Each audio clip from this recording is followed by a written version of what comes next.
আজকের পাঠ ভারত অর্থনৈতিক পরিবেশ। তার থেকে ভারতের কৃষি সম্পর্কে আমরা জানব। প্রথমেই জানব যে কৃষিকাজ কী। মানুষের দৈনন্দিন প্রয়োজন মেটানোর জন্য উদ্ভিদ ও প্রাণী জগতের স্বাভাবিক জন্মবৃদ্ধি প্রক্রিয়ার সুযোগ নিয়ে বিভিন্ন উপকরণ ও পদ্ধতির সাহায্যে মাটি থেকে উদ্ভিদ ও প্রাণীজ সম্পদ উৎপাদন করাকে কৃষি বা কৃষিকাজ বলে।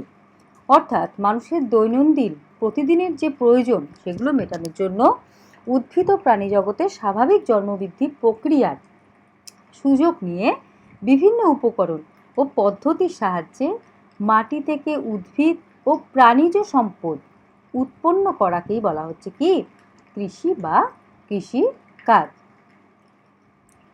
ভারতের কৃষির প্রধান প্রধান বৈশিষ্ট্য সম্পর্কে আমরা জানব। ভারতের কৃষির যে প্রধান প্রধান বৈশিষ্ট্যগুলো রয়েছে তার মধ্যে কী রয়েছে?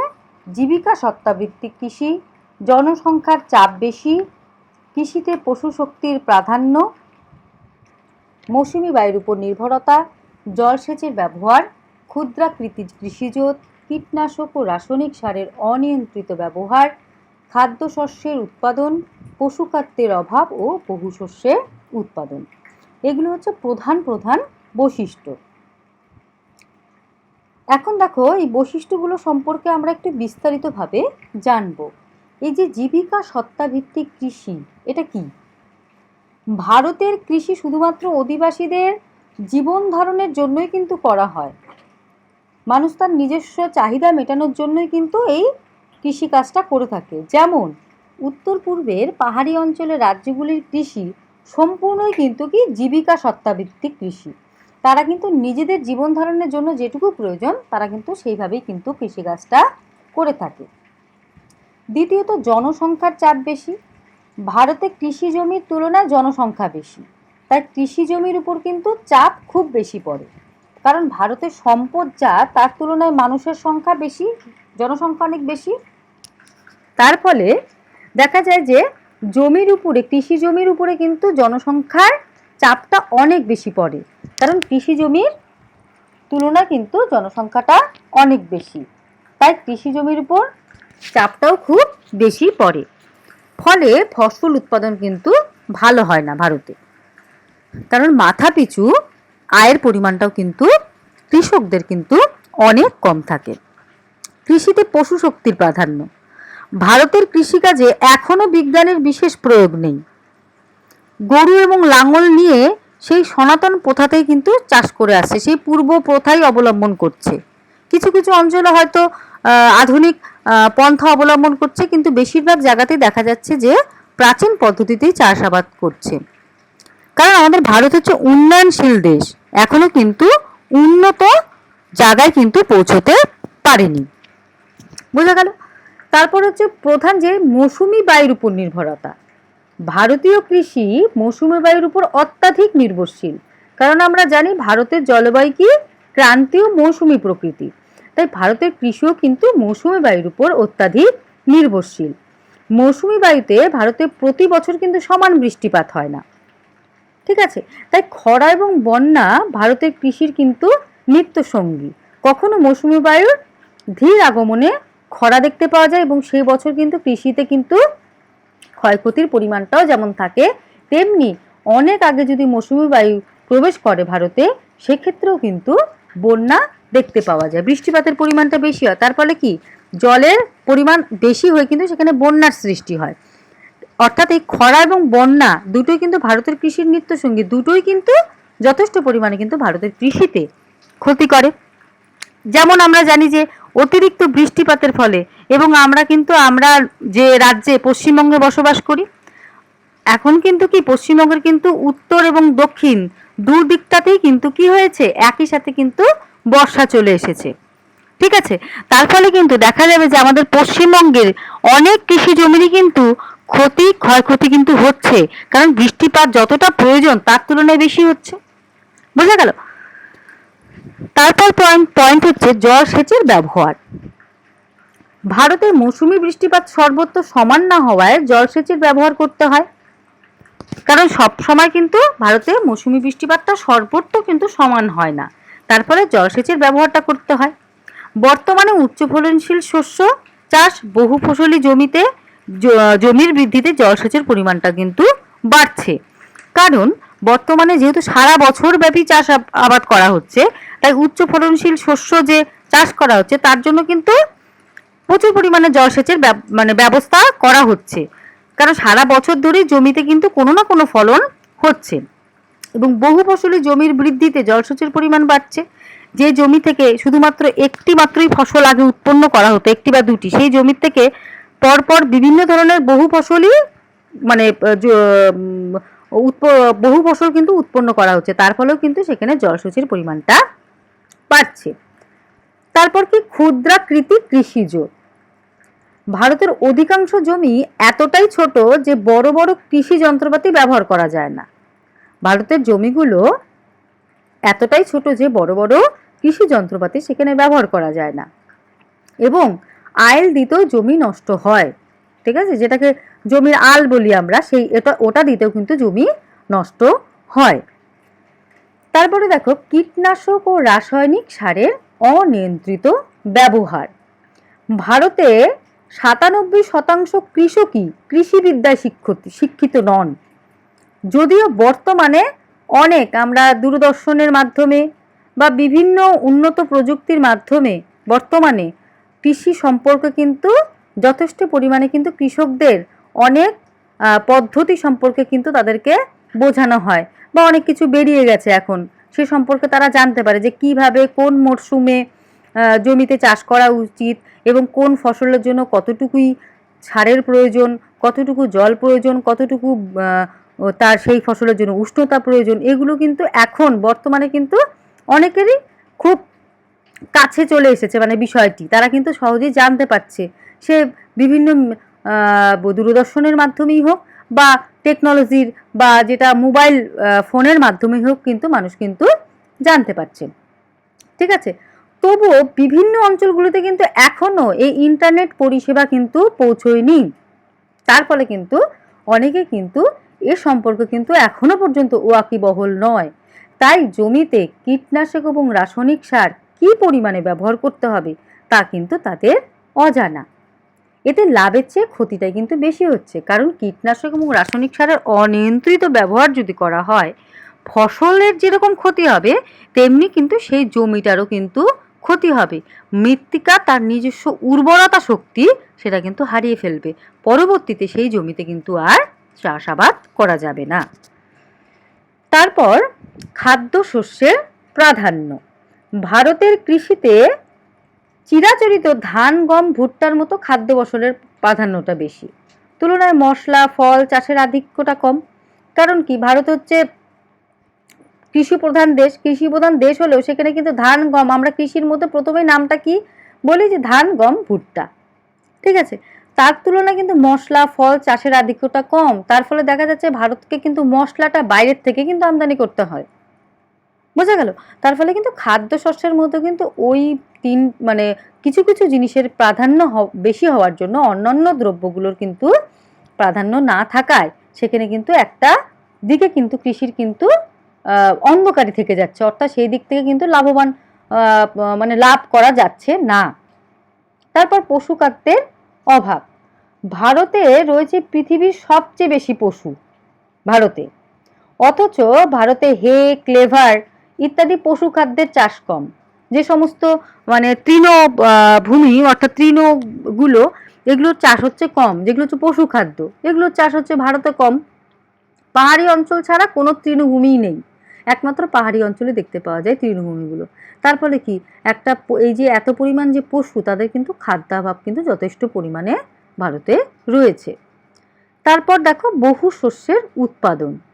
বর্তমানে ভারতে জমি থেকে বছরে 2 থেকে 4 বার ফসল উৎপাদন করা হচ্ছে এবং ভারতে বহু ফসলই জমির পরিমাণ দ্রুত হারে বাড়ছে। 2 থেকে 4 বার ফসল উৎপন্ন করা হচ্ছে বছরে, 2 থেকে 4 বার। আগে কি হতো, আমরা জানতাম যে ধানটাই, ধরো ধান, সেটা কিন্তু সিজনাল ছিল খুব, 3 মাস অন্তর অন্তর কিন্তু ধান হতো। এই যে আউশ, আমন, বোরো এগুলো কিন্তু সব সিজনাল ছিল। হ্যাঁ, এক একটা মরশুমে এক একটা ধান হতো, তার সময়সীমা ছিল 3 মাস করে। কিন্তু এখন প্রচুর পরিমাণে এই রাসায়নিক সার এবং উচ্চ ফলনশীল বীজের সাহায্যে দেখা যাচ্ছে সারা বছর ধরে কিন্তু ধান উৎপন্ন হয়। দেখো, আরেকটা বিষয় আমি বলে নিই, যেটা ওই সবুজ বিপ্লব তোমরা ছোট ক্লাসেও পড়েছো, যা 60-এর দশকের শেষে হয়েছিল ভারতের কৃষিতে একটা বিরাট পরিবর্তন আসে। তার আগে পর্যন্ত কিন্তু একটা খাদ্যেতে কিন্তু একটা অভাব অনটন দেখতে পাওয়া যায়, প্রচুর পরিমাণে দাম বেড়ে যায়, একটা অংশের মানুষেরা তারা খাদ্যাভাবে তাদের দিন কাটাতে থাকে। সেই সময় কিন্তু 60-এর দশকের শেষে ভারতের কৃষিতে কিন্তু একটা বিরাট পরিবর্তন আসে। তখন কি করে দেখা যায় যে উচ্চ ফলনশীল বীজ, সার, জলসেচ এবং উন্নত প্রযুক্তির ব্যবহারে উৎপাদন বহুগুণে বেড়ে যায়। আগে যা হতো তার থেকে বহুগুণে বেড়ে যায়, যাই কিন্তু সবুজ বিপ্লব নামে পরিচিত। ভারতে এই বিপ্লবের প্রধান রূপকার হলেন ডক্টর এম.এস. স্বামীনাথন। ঠিক আছে, ভারতে কিন্তু এর প্রধান রূপকার হলেন ডক্টর এম.এস. স্বামীনাথন। তাহলে বোঝা গেল ভারতের কৃষির প্রধান প্রধান বৈশিষ্ট্যগুলো কি কি। এখন আমরা চলে আসব ফসলের শ্রেণীবিভাগ। ভারতের এই যে কৃষিজ ফসলগুলোকে দুটি প্রধান শ্রেণীতে ভাগ করা হয়েছে। এক কি, ব্যবহার অনুসারে ভারতের কৃষিজ ফসলকে 4টি ভাগে ভাগ করা হয়েছে, আর কৃষিজ ফসলকে ঋতু অনুসারে ভাগ করা হয়েছে। তাহলে দেখো, ব্যবহার অনুসারে ভারতের কৃষিজ ফসলকে 4টি ভাগে ভাগ করা হয়েছে: খাদ্য ফসল, তন্তু ফসল, বাগিচা ফসল এবং অন্যান্য ফসল। আর ঋতু অনুসারে আরও 3টি ভাগে ভাগ করা হয়েছে: খারিফ শস্য, রবি শস্য এবং জাহিদ শস্য। এখন আমরা এই শস্যগুলো সম্পর্কে একটু, এই ফসলগুলো সম্পর্কে আমরা একটু বিস্তারিতভাবে জেনে নেব। দেখো, খাদ্য ফসল। খাদ্য ফসলের মধ্যে কি কি? ধান, গম, ভুট্টা, মিলেট, যেগুলো হচ্ছে মানে খাদ্য হিসাবে আমরা গ্রহণ করি, সেগুলো খাদ্য ফসল। ঠিক আছে, এর বৈশিষ্ট্যগুলো কি কি? ভারতের কৃষিতে খাদ্য ফসলের চাষটা কিন্তু বেশি। এর আগে আমি বললাম যে ভারতে প্রধানত কি ধান, গম, ভুট্টাই বেশি হয়, তাই তো? ভারতের কৃষিতে কিন্তু খাদ্য ফসলের চাষ বেশি। বৈচিত্র্য ও পরিমাণে কিন্তু খুবই গুরুত্বপূর্ণ, এবং বৈচিত্র্য এবং পরিমাণে এটা কিন্তু খুবই গুরুত্বপূর্ণ। এর বৈচিত্র্যতাও যেরকম বেশি, ধানের যেরকম অনেক ভ্যারাইটি দেখতে পাওয়া যায়, এবং এর পরিমাণটাও কিন্তু খুবই গুরুত্বপূর্ণ। বোঝা গেল? তাহলে উদাহরণগুলো কি কি? ধান, গম, ভুট্টা, মিলেট। আমরা খুব পরিচিত ধান গাছ, গম গাছ এবং ভুট্টা গাছের সাথে আমরা খুবই আমরা দেখতে পারি, কারণ আমাদের ভারতের পুরো ভারত জুড়ে বিভিন্ন অঞ্চলে কিন্তু এগুলো হয়। এখন আমরা জানব তন্তু ফসল।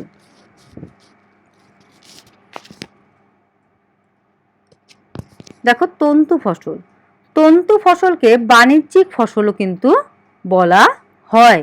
কারণ কি?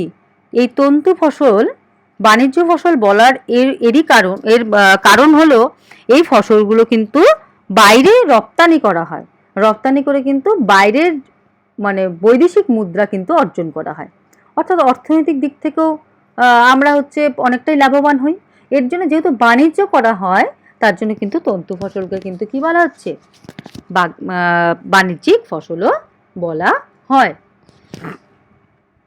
এই কৃষি জমিগুলি বৃহৎ হয়। এর কৃষি জমিগুলো কি হয়?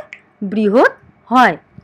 অর্থাৎ এই যে সমস্ত জমিগুলোতে এগুলো চাষ করা হয়, তার কৃষি যে জমিগুলো সেটা কিন্তু বৃহৎ হয়, যেমন কার্পাস, পাট, শন, মেস্তা প্রভৃতি। ঠিক আছে, তাহলে এই ফসলগুলোকে কিন্তু বাণিজ্যিক ফসল বলা হয় বা অর্থকরী ফসল, কারণ এগুলো থেকে আমরা কিন্তু অর্থাগম হয় বলে, কৃষকদের অর্থাগম হয় বলে এগুলোকে কিন্তু অর্থকরী ফসলও বলা হয়।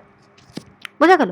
যেরকম যে কার্পাস গাছে দেখো, পাট গাছ যেরকম হচ্ছে আমাদের যেটা কাঁচা অবস্থাতে যখন থাকে, হ্যাঁ, সেখান থেকেও যেরকম আমরা সেটা যেমন কৃষকদের যেরকম আয় হয়, হ্যাঁ, তেমনি কিন্তু যখন পাটটা কিন্তু যখন পেকে যায়, তার থেকে যখন বিভিন্ন এই পাটের সুতোর থেকে শুরু করে বিভিন্ন দ্রব্যাদি তৈরি করা হয়, সেগুলো কিন্তু প্রচুর অর্থাগম হয়। এছাড়া শন গাছ থেকেও, যেগুলো এখন খুব এদিকে আমাদের এদিকে আমরা কমই দেখি, যেগুলো কিন্তু আগে খুব দেখা যেত, এগুলো থেকেও কিন্তু প্রচুর জিনিস কিন্তু তৈরি করা হয়। এখন আমরা জানবো বাগিচা ফসল। বাগিচা ফসল কি? বাগিচা ফসল হচ্ছে যে সমস্ত ফসল বাগান করে করে তৈরি করা হয়, তাদেরকে বলা হচ্ছে বাগিচা ফসল। একবার রোপণের পর যে সমস্ত গাছ থেকে দীর্ঘদিন ধরে ফসল পাওয়া যায়, তাদেরকে বলা হচ্ছে কি রোপণাত্মক বাগিচা ফসল। অর্থাৎ একবার রোপণ করা হচ্ছে, তারপর থেকে কিন্তু দীর্ঘদিন ধরে কিন্তু ফসল পাওয়া যায়। যেরকম কি চা, হ্যাঁ, কফি, আখ, রবার, বোঝা গেল? এগুলি হচ্ছে বাগিচা ফসল। এই কৃষি জমির পরিমাণটাও কিন্তু বেশি, অর্থাৎ বিঘায় বিঘায় জমি জুড়ে কিন্তু এই সমস্ত ফসলগুলো কিন্তু চাষ করা হয়ে থাকে। অর্থাৎ বাগান তৈরি করে করে এক একটা বীজ মানে অঞ্চলে এক একটা কৃষি জমির পরিমাণ কিন্তু অনেকটা অঞ্চল জুড়ে হয়ে থাকে। তাহলে এই গাছগুলো, যদিও আমরা যে অঞ্চলটাতে অর্থাৎ কুচবিহারের, সেখানে খুব কম, চা গাছ প্রায় নেই, কিন্তু ডুয়ার্সের অঞ্চলটাতে চা গাছ দেখতে পাই আমরা। আখ গাছটার সাথেও আমরা খুব পরিচিত। কফি গাছটা আমাদের এখানে যদিও সেরকমভাবে হয় না, এখন বিভিন্ন কৃত্রিম পদ্ধতিতে যদিও বা করা হয়, কিন্তু খুব কম। ঠিক আছে, রবার গাছটা আমরা খুব দেখতে পারি এখানে। এইভাবে কিন্তু রবার গাছ থেকে কিন্তু এইভাবেই কিন্তু রবারটাকে এই একটা জায়গায় কিন্তু স্টোরেজ করা হয়, এবং তারপর থেকে কিন্তু সেগুলো দিয়ে কিন্তু বিভিন্ন কেমিক্যাল সেখানে ইউজ করে কিন্তু সেখান থেকে কিন্তু রবার উৎপন্ন করা হয়। এখন আমরা জানবো অন্যান্য ফসল। অন্যান্য ফসলগুলো কি কি? ফুল চাষ, ফল চাষ, ঠিক আছে, শাকসবজি চাষ, প্রধানত স্থানীয় বাজার ধরার জন্য এগুলো করা হয়। এগুলো কিন্তু স্থানীয় বাজার ধরার জন্য, অর্থাৎ কৃষক যে অঞ্চলে বসবাস করে সেই অঞ্চলেই কিন্তু তার বাজারটাকে ধরবার জন্য কিন্তু এই চাষটা করে থাকে। যেমন ফুল চাষকে বলা হচ্ছে কি ফ্লোরিকালচার, ফল চাষকে বলা হয় পোমাম কালচার, এবং শাকসবজি চাষকে বলা হচ্ছে কি ওলেরি কালচার। এই সমস্ত বিষয়গুলো নিয়ে কিন্তু আলাদা আলাদাভাবে কিন্তু কি এগুলোর উপরে কিন্তু প্রচুর পরিমাণে কিন্তু ভালোভাবে চাষ করতে হলে কিন্তু পড়াশোনাটাও করতে হয়। যেমন ফ্লোরিকালচার, পোমাম কালচার, ওলেরি কালচার, এগুলো নিয়ে। অর্থাৎ ফুল চাষটাকে কি বলা হচ্ছে ফ্লোরিকালচার, এবং ফল চাষটাকে বলা হচ্ছে কি পোমাম কালচার, শাকসবজি চাষটাকে বলা হচ্ছে ওলেরি কালচার। বোঝা গেল? তাহলে এটা গেল ব্যবহার অনুসারে ভারতের কৃষিজ ফসলের বিভাগ এবং উপবিভাগগুলো। ঠিক আছে, এখন আমরা জানবো যে ভারতের কৃষিজ ফসলকে ঋতু অনুসারে ক ভাগে ভাগ করা হয়েছে। তাহলে ঋতু অনুসারে ফসলগুলোকে ক ভাগে ভাগ করা হয়েছে? 3টি ভাগে ভাগ করা হয়েছে। 1 কি খারিফ শস্য, 2 রবি শস্য, এবং 3 হচ্ছে জাইদ শস্য। ঠিক আছে, তাহলে দেখো খারিফ শস্যর কোন শস্যটাকে বলে? যে শস্য জুন জুলাই মাসে রোপণ করা হয়। বীজ বপনের সময়কাল কখন? জুন জুলাই মাসে। যে ফসল জুন জুলাই মাসে রোপণ করা হচ্ছে, অর্থাৎ এই খারিফ শস্যটাকে কিন্তু বর্ষাকালীন একটা ফসল বলা যেতে পারে। হ্যাঁ, যেহেতু কি জুন জুলাই মাস কি বর্ষাকাল, অর্থাৎ বর্ষাকালে যে সমস্ত ফসলগুলো রোপণ করা হচ্ছে এবং শীতের সময় অর্থাৎ নভেম্বর ডিসেম্বর মাসে যেগুলো ফসল তোলা হচ্ছে, তোলার সময়কার ফসল তোলার সময়, সেই সমস্ত ফসলগুলোকে বলা হচ্ছে কি খারিফ শস্য। মৌসুমী বায়ুর আগমনের সঙ্গে সঙ্গে এই কৃষিকাজ কিন্তু করা হয়। অর্থাৎ মৌসুমী বায়ু আগমনের যখন আমাদের ভারতবর্ষে ঢুকে পড়ে, ঠিক সেই সময়টাই ঠিক জুন জুলাই মাসেটা ঢোকে, ঠিক সেই সময় কিন্তু এই কৃষিকাজটা করা হয়ে থাকে। যেমন আমন ধান, পাট, কার্পাস, ইক্ষু, ভুট্টা প্রভৃতি। তারপরে দেখো রবি শস্য। মৌসুমী বায়ু প্রত্যাগমনের সঙ্গে সঙ্গে কিন্তু এই কৃষিকাজ করা হয়ে থাকে। অর্থাৎ কি অক্টোবর থেকে নভেম্বর মাসে কিন্তু এর বীজ বপন করা হয়। এর জন্য রবি শস্যকে কি শীতকালীন শস্য বলা হয়, এবং ফেব্রুয়ারি থেকে মার্চ মাসে কিন্তু তোলা হয়। সেই সময়টা কি অক্টোবর থেকে নভেম্বর মাসে কি মৌসুমী বায়ুর প্রত্যাগমনের সময়, মৌসুমী বায়ু চলে যায়, সেই সময় কিন্তু এই কৃষিকাজটা করা হয়।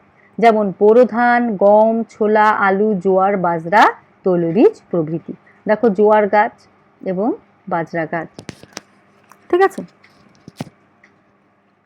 এখন জানবো জায়িদ শস্য।